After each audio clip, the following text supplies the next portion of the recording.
ధర్మేంద్ర ప్రధాన్ రాజీనామా చేశాడు. మొదటి వికెట్ పడింది. ఇక వికెట్లు పడుతూనే ఉంటాయి.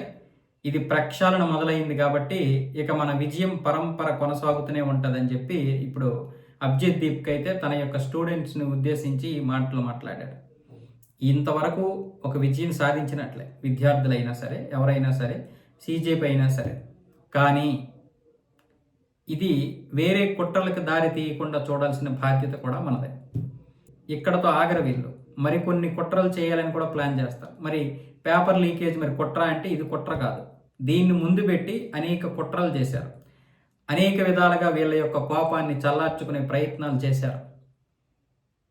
కానీ ఇంకా మీరు చూడండి, చాలా సమయం ఉంది కాబట్టి నరేంద్ర మోదీ ప్రభుత్వం ఈ 3 సంవత్సరాల్లో ఇలాంటి ప్రాక్టికల్ ప్రాబ్లమ్స్ సాల్వ్ చేయడం వల్ల వాళ్ళకి ఒక మంచి సమయం దొరుకుతుంది. కానీ వాళ్ళకి సమయం దొరికినా వీళ్ళు ఎప్పటికప్పుడు ఇలాంటివి చేయడానికి ప్రయత్నాలు చేస్తారు.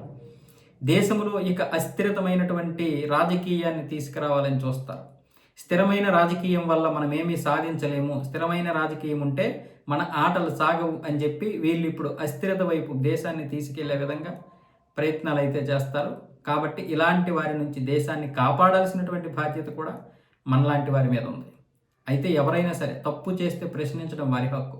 కానీ దాని వెనక శక్తులతో మాత్రం కూడితే, అంటే దేశద్రోహ శక్తులతో కూడితే మాత్రం తాట తీయాల్సిందే.